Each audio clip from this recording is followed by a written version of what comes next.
குருவே குருவாழ்க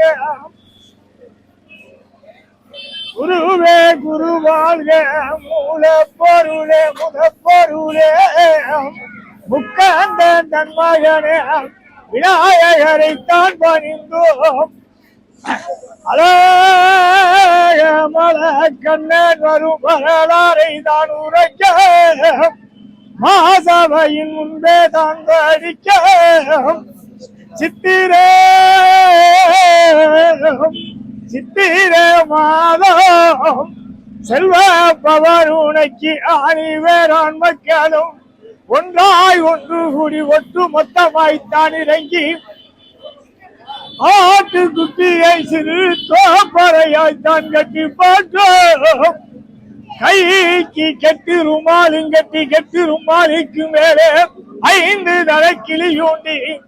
சல்லடை தான் மாற்றி இந்த மாயாவதாரனை நினைத்தோ